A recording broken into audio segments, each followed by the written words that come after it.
des hommes sublimes. Il y a une mer en moi. Son fond est tranquille. Qui donc devinerait qu'il cache des monstres plaisants? Inébranlable est ma profondeur, mais elle brille d'énigmes et d'éclats de rire. J'ai vu aujourd'hui un homme sublime, un homme solennel, un expiateur de l'esprit. Comme mon âme s'est rie de sa laideur. La poitrine en avant, semblable à ceux qui aspirent, il demeurait silencieux, l'homme sublime. Orné d'horribles vérités, son butin de chasse est riche de vêtements déchirés. Il y avait aussi sur lui beaucoup d'épines, mais je ne vis point de roses. Il n'a pas encore appris le rire et la beauté. Avec un air sombre, ce chasseur est revenu de la forêt de la connaissance. Il est rentré de la lutte avec des bêtes sauvages. Mais son air sérieux reflète encore la bête sauvage, une bête insurmontée.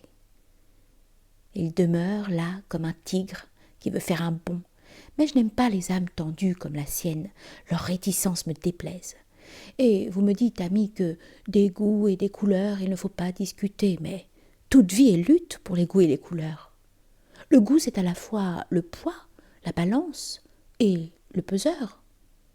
Et malheur à toute chose vivante qui voudrait vivre sans la lutte à cause des poids, des balances et des peseurs. S'il se fatiguait de sa sublimité, cet homme sublime, c'est alors seulement que commencerait sa beauté. Et c'est alors seulement que je voudrais le goûter, que je lui trouverai du goût. Ce ne sera que lorsqu'il se détournera de lui-même, qu'il sautera par-dessus son ombre, et en vérité, ce sera dans son soleil. Trop longtemps il était assis à l'ombre, l'expiateur de l'esprit a vu pâlir ses joues, et l'attente l'a presque fait mourir de faim. Il y a encore du mépris dans ses yeux, et le dégoût se cache sur ses lèvres. Il est vrai qu'il repose maintenant, mais son repos ne s'est pas encore étendu au soleil. Il devrait faire comme le taureau, et son bonheur devrait sentir la terre, et non le mépris de la terre.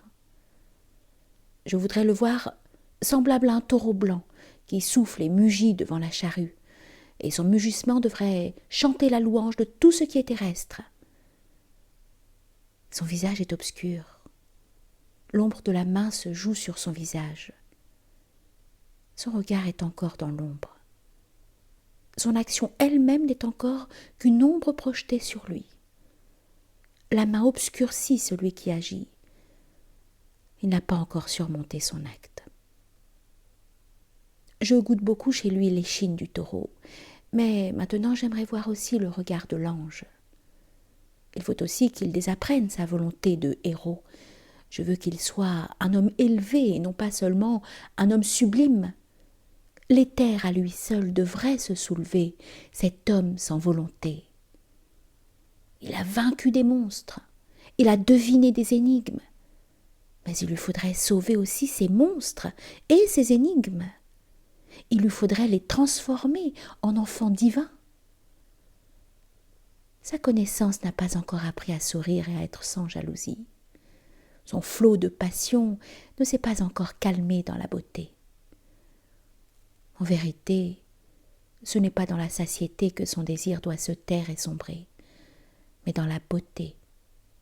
La grâce fait partie de la générosité de ceux qui ont la pensée élevée.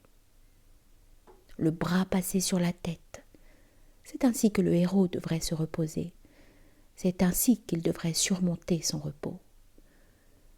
Mais c'est pour le héros que la beauté est la chose la plus difficile. La beauté est insaisissable pour tout être violent.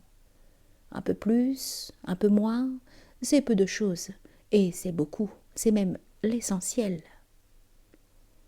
Rester les muscles inactifs et la volonté déchargée, c'est ce qu'il y a de plus difficile pour vous, autre homme sublime.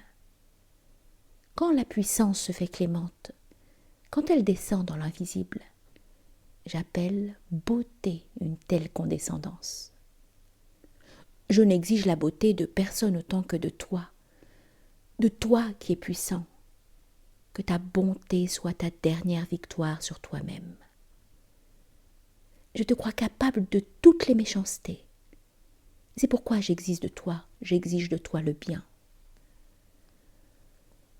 En vérité, j'ai souvent ri des débiles qui se croient bons parce que leur pâte est infirme. Tu dois imiter la vertu de la colonne. Elle devient toujours plus belle et plus fine à mesure qu'elle s'élève, mais plus résistante intérieurement. Oui, homme sublime. Un jour tu seras beau et tu présenteras le miroir à ta propre beauté. Alors ton âme frémira de désir divin. Il y aura de l'adoration dans ta vanité, car ceci est le secret de l'âme. Quand le héros a abandonné l'âme, c'est alors seulement que s'approche en rêve le super-héros. Ainsi parlait Zarathustra.